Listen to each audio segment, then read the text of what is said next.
Okay, so welcome everyone to the Scalability panel. Woo. Yay! Woo!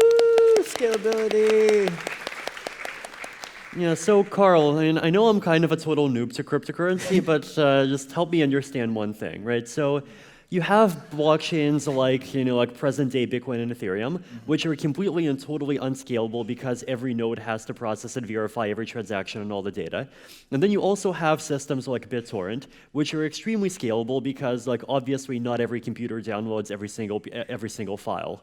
So why is the scaling problem hard? Why can't we just make blockchains look more like BitTorrent and be done with it? Ooh, what a good question. Well, where do I begin? So blockchains have this unique kind of phenomenon where they need to achieve consensus about the state of the world. What is the real state? How much money do I have? How much money do you have? How much money does everyone have? And actually in the slides that I was going over before, we kind of had this moment where we said, okay, everyone run some kind of node, and we'll all keep track of balances, but we won't worry about any kind of consensus, proof of work or proof of stake or anything like that, and we'll just send signed transactions to each other.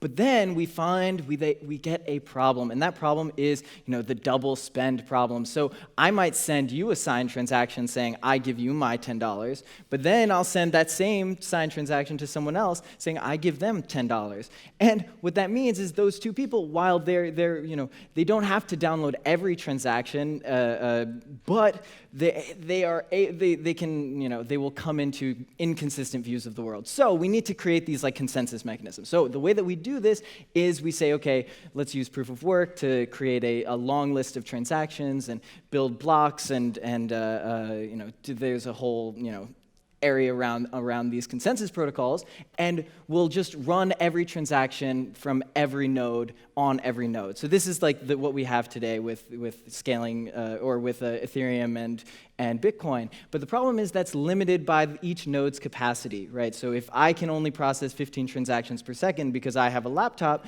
then that's what everyone can process. We're not going to push it above the 15 seconds transactions per second threshold. Otherwise, we risk users dropping out of the network because they can't keep up. So we introduced this thing called sharding, and that is stuff that Justin has been talking about, where we can use stuff like probabilistic sampling to make it so that we give the same guarantees of this one long record of history without having every node process every transaction. But that's super hard to do because when it's trivial to make sure that everyone's that everyone comes to the same has the same guarantees and that all the transactions are valid when you're processing every transaction. But when you're not processing every transaction, we need crazy cryptoeconomic mechanisms to provide those same guarantees. And so years of research from Vitalik and Vlad and Justin and a bunch of other people will make it a reality. But yeah, so can you tell me a bit more about some of these crazy cryptoeconomic mechanisms? Ooh, so one of these, there's so many, but one fun one is the RANDAO. So a really key part of this, so we have this, we have a central group of validators, and these validators need to be randomly selected to propose a new block on each one of these concurrently running blockchains. So we have, instead of one blockchain where everyone's running, we have a bunch of concurrently running blockchains. And so what we need is a source of randomness. And so a very popular source of randomness is this RANDAO, where we basically take some hashes, we create a hash onion by hashing them a bunch together, we commit to the last bit, and we kind of use this reveal process to generate this random beacon that is composed of a bunch of different validators' randomness. And that randomness is used to do that probabilistic sampling that I was talking about earlier. So that's one of a huge number cryptoeconomic aggregate signatures, verifiable delay functions that we're kind of working with in our toolbox. Okay, so instead of everyone validating everything, we use these funny constructions involving randomly sampled subsets of nodes verifying some pieces of data, then other randomly sampled subsets of nodes verifying other pieces of data, cryptoeconomic aggregate signatures attesting to other stuff. So I want to ask Hsiao, in this kind of construction, what do we lose? What are we trading off in exchange for using these kinds of techniques to achieve more scalability? Okay, the legacy Ethereum 1.0 chain is a proof of work blockchain, and now if we in our new direction, we want to integrate Casper and sharding all together, and so it's a proof of stake chain. So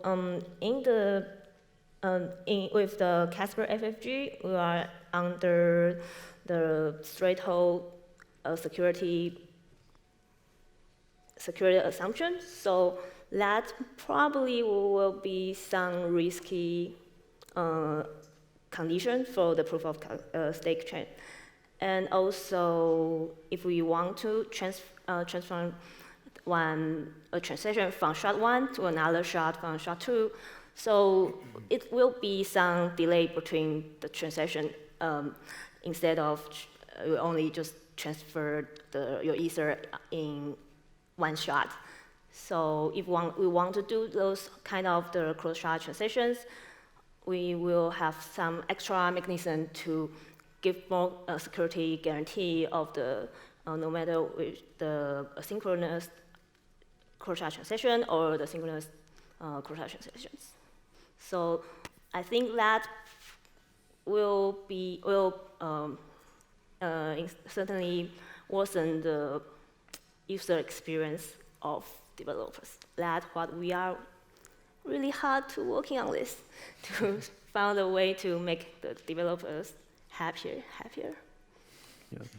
So let's switch focus a bit to the other major scaling strategy, which is layer 2s. So Liam, you're part of L4 and you've been doing a lot of work on state channels recently. Mm-hmm. So maybe can you tell us more about what state channels are, how they work, and also maybe some of the places where we expect we'll actually be seeing state channel-based applications soon?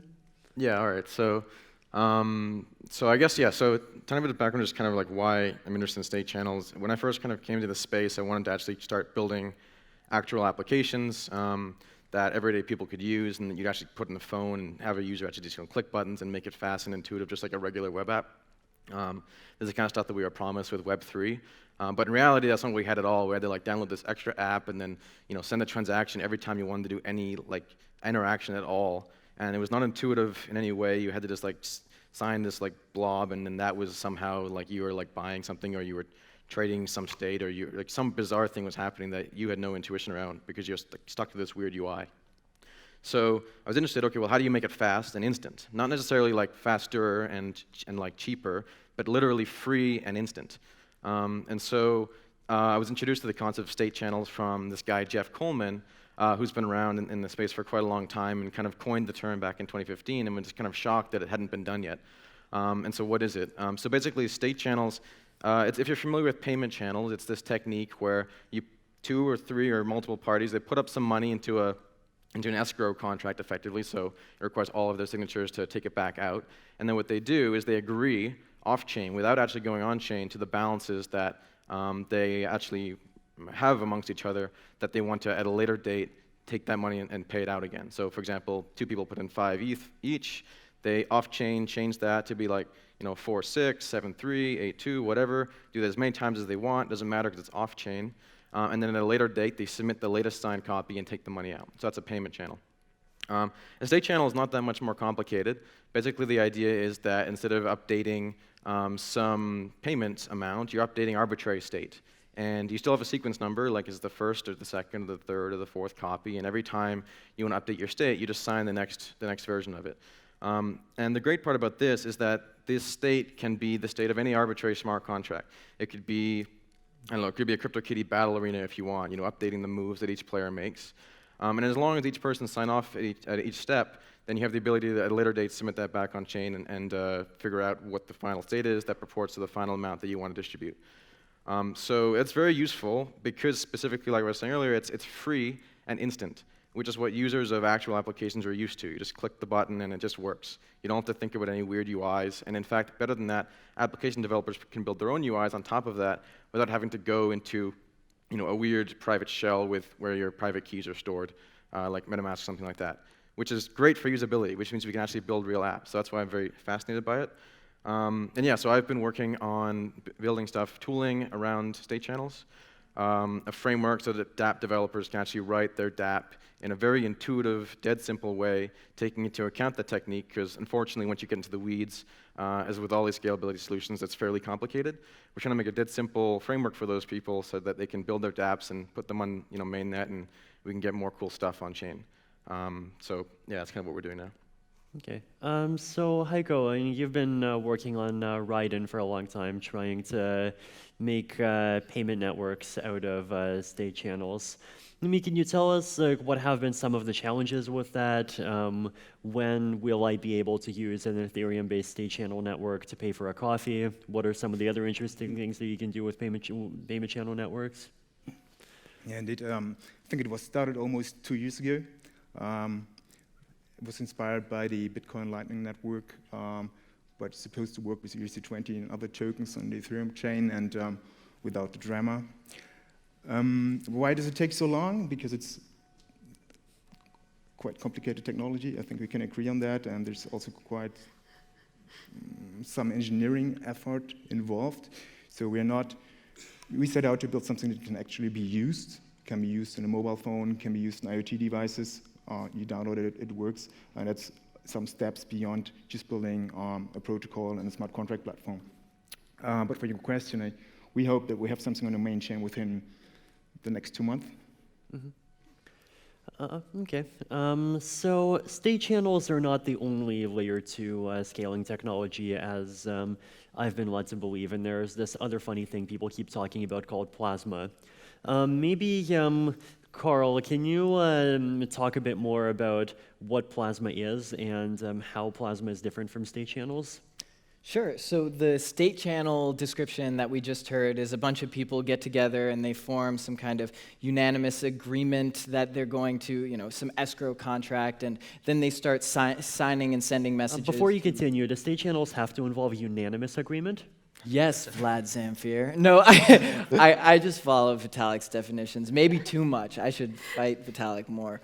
I need to learn from Vlad. Anyway, so in state channels, we have this kind of unanimous agreement that state is being updated. And it's this kind of one channel with a bunch of parties. And so that's one very useful and important way to scale. And one good thing it gets you is it gets you this kind of counterfactual finality immediately that he was talking about. Your UI can be updated immediately. But then there's Plasma, and Plasma is actually pretty interesting. What it does is it allows you to send signed commitments of transaction ordering to the main chain. So let me start off and give a kind of 1 to 100 view of what Plasma would be. So you have a contract on the main Ethereum chain, and someone sends, or some group of people send a bunch of money to that Plasma contract. And what that does is that mints new tokens on the Plasma chain. And so now these new tokens are on the Plasma chain, and we want to transact them and send them to each other. So what we'll do is we'll sign messages, sending them to addresses. And by the way, these addresses don't have to be anyone who joined the chain. In other words, it doesn't have to be a unanimous consent. You can send it to your friend. You can mint a new address, basically. And so you're signing messages, and now a Plasma operator or some consensus algorithm will send signed commitments of transaction ordering to the main chain. So now the main chain is keeping a record using Merkle trees of all of the transaction orderings. And now what users can do here is they can say, okay, actually, I don't want to be on this Plasma chain anymore. I'm going to withdraw my tokens back onto the main chain. So I get this really scalable Plasma chain over here, and then I'm able to withdraw my tokens back onto the main chain, or maybe they're CryptoKitties, or maybe they're, maybe someday some kind of state. So this is one other way to scale transaction ordering without this kind of unanimous consent, and it's actually pretty cool. And yeah. So what do you lose by using Plasma instead of using a state channel? Well, one thing that you definitely lose is you don't get guarantees as quickly, unless there are ways to get some kind of crypto-economic finality where you can say, okay, maybe if there's a central operator, they can send a signed message saying, I will lose a bunch of money, or this transaction will be included at this block. And so if you do that kind of construction, then you get this capital lockup cost, but in return, your users can see an updated UI more rapidly. You also, something that like Vlad would like to point out sometimes is when if you were to like do proof of stake on a plasma chain, for instance, then you might be drawing away some of the economic security from the main chain to kind of secure your plasma chain. But we'll see. Yes. Yeah, I would add one other thing that's kind of two things. Well, first is like there is one distinction between state channels and plasma in terms of what you can actually do and when you're thinking about actual applications. And that is that within a state channel, you can have what we call measures over public participation, which is kind of a broader way of saying that you can't know the truth about the internals of the state channel as an external participant, right? So if you and I have a state channel and we're updating balances between ourselves, I can tell you guys that we have this balance and this balance, but you can't trust me because we could have always have signed a later update and not shown it to you. So you can't have things like marketplaces. But with Plasma, you actually do get this nice property that the information is public, it's out there, and you can verify it, which means you're going to want to have your CryptoKitty marketplace on a Plasma chain, not in the state channel. So that's just a key way of thinking about it in terms of actual practicality. I just also wanted to highlight that there's this nice symmetry between the two solutions. Both, basically, you take some money and you put it in a contract in the root chain, but the difference is that in the state channel, the validator set, kind of in the Plasma terminology, is equal to the participant set. You are the validators, and you're also the participants. In a Plasma chain, however, these are separate. And so the validators are, it could be a separate company. It could be Coinbase or CryptoKitties, the company, or something like that. But the participants are the users, and so you have this separation. Yeah, so Liam, have you, I know that Jeff, for example, has been doing research into combining Plasma and state channels. I know Dan Robinson came out with Plasma Debit that combines those constructions in different ways. What do you think of kind of Plasma and state channels in combination? And do you think that's a viable path to try to combine the benefits of both?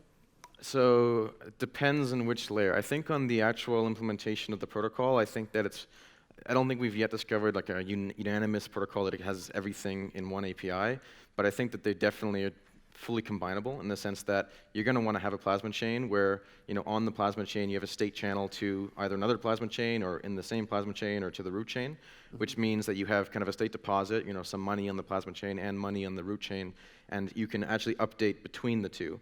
And that's totally doable with a state channel on a Plasma chain, so they're very, very compatible. So in the future, there's not going to be this weird competition. They're going to be used in sync. There are interesting mechanisms where, like Plasma Cash or Plasma Debit, for example, where basically each coin kind of has this notion of kind of almost like being like an account for which it could be a payment channel, but these are still early in being experimented with. So yeah, I think they're definitely going to be compatible. The only thing I was going to say on top of that, though, is on the actual client-side frameworks that are going to be in browser and the phone or whatever that integrate with these things, there might be some extremely similar APIs that you'll be able to kind of overlap in something like a a layer 2.js type library because they're very similar in API.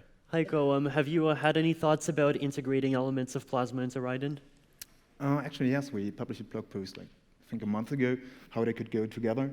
I think especially when onboarding new users, have a PayPal user experience, you want to onboard someone who is not using Ethereum or Raiden yet, you can still onboard them by having a throwaway private key and basically do a Raiden payment to a hub operator who then signs a message which is notarized on the blockchain, which says if you can sign a certain message with this throwaway key, which the initializer gave you, then I can credit you these amounts.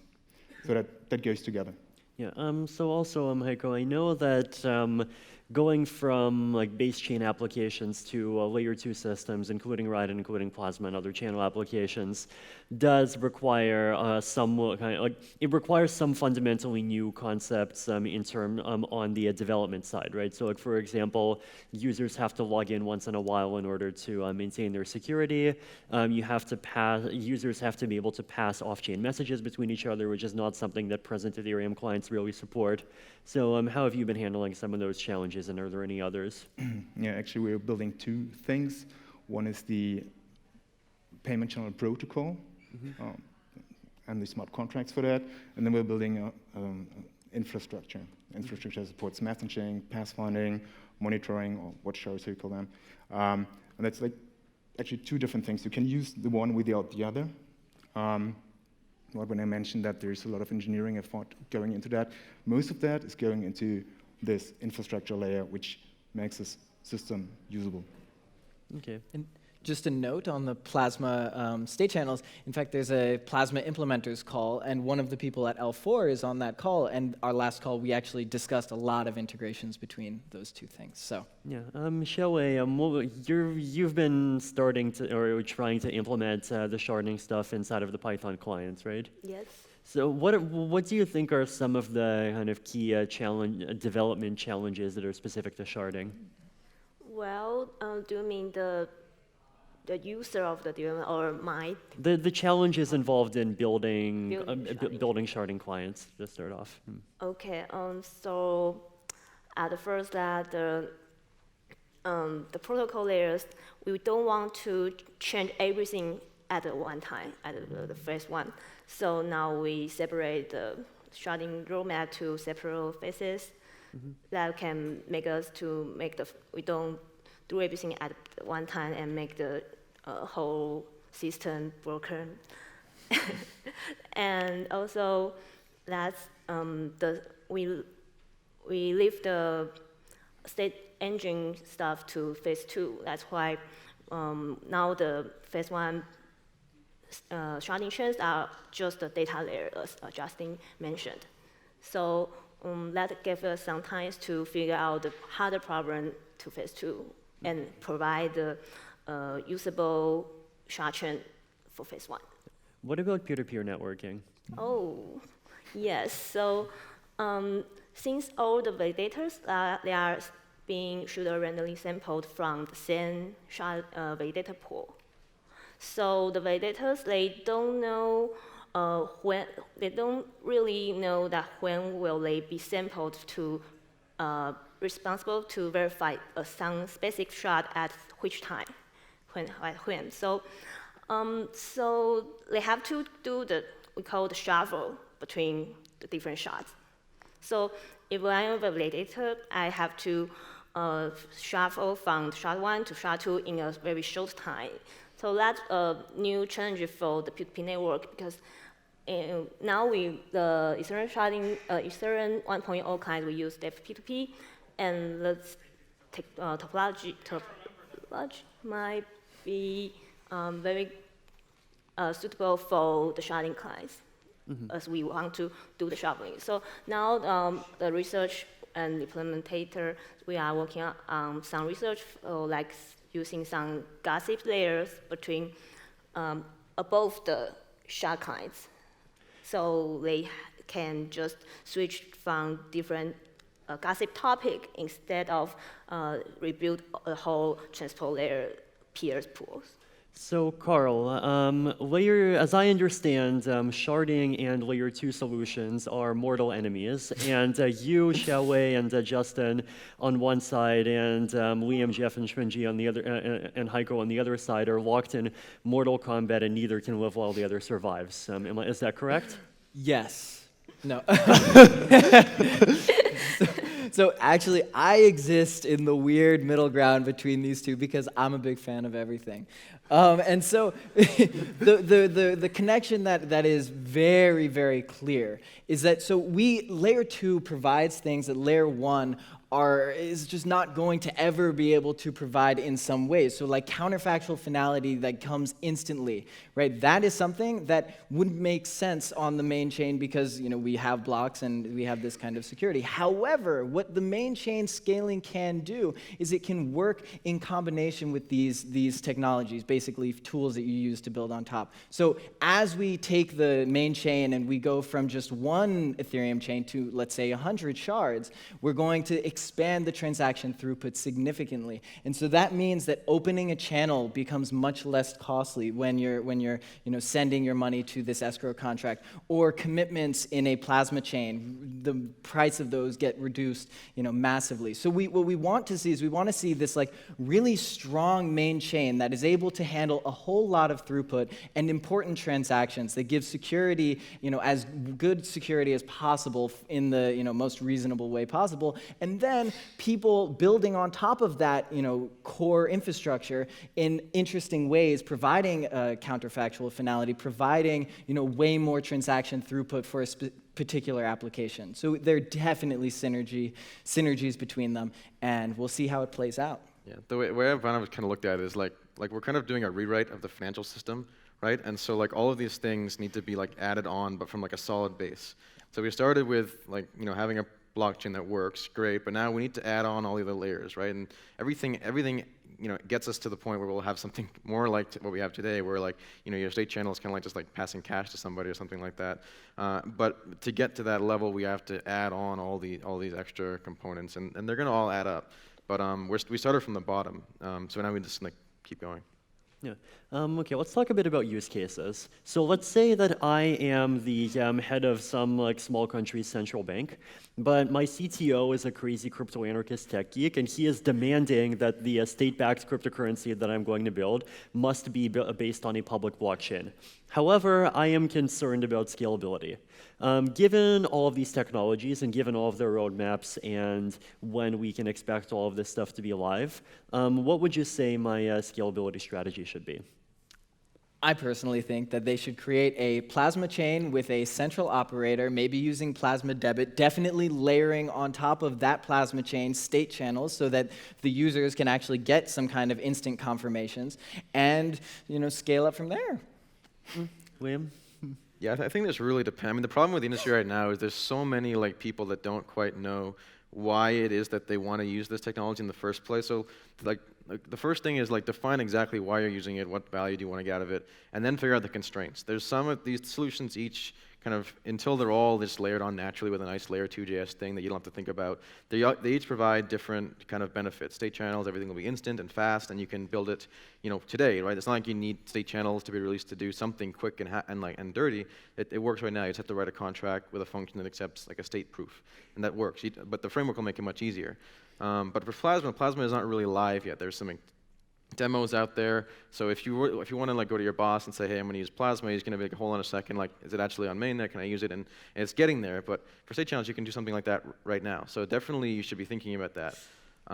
But again, it depends entirely on your use case. So for example, I've had teams building marketplaces like CryptoKitties, for example, that are like super excited about it, but well, not specifically CryptoKitties, but like you can't really build a marketplace with state channels unless you're operating kind of a central hub, and it's a whole different kind of way of doing that you need to think about. So what's more important is fundamentally understanding what you want to achieve and then looking at the trade-offs of all of these. Yes, I agree. I'm a little bit concerned about the centrality of operators in the Plasma system. I think for, say, a global payment system, you might not want to be in that position to operate this. Because like any of the 200 plus So Karl, confirm for us that plasma chains must be centralized, right? No. Wait. Oh my God. So yes, you can absolutely replace that central operator with some decentralized either block proposers and validators. So there are multiple schemes that are out there. It's just the central operator is super easy, and we're talking like, let's get blockchains in the hands of users, in the next month or two, right? That is the kind of goal that we really, really want. Yeah. I mean, like for a central banker, I think central servers is totally fine. Yes. No, and that like Omice Goo project is like using the decentralized approach, right? The Goo project. Yeah. Okay. I don't know, Hsiao, do you have any thoughts on this? I think if it's sharding, you of course need to wait for a while. But I am really excited to see that so many hybrid layer 2 solutions are there. And if I am a centralized bank, I probably will be just stay with my database. But I think it's really exciting to see that coming. Okay. Last question, Heiko. Have you thought at all about in-channel decentralized exchange in the context of Ryden? Sorry, in-channel? In-channel decentralized exchange. Yeah, we have been working on a prototype called Raiden, which basically can use the atomic token swap functionality of payment channel networks to exchange 2 tokens. I think we will. So how long until I can pay for my coffee in OMG and the person receiving the coffee can automatically receive DAI? I can't say. Okay. but we're definitely trying, right? That's okay. No, that's definitely good to hear. All right. Well, thank you very much for a great panel. Woo! Thank you, Vitalik.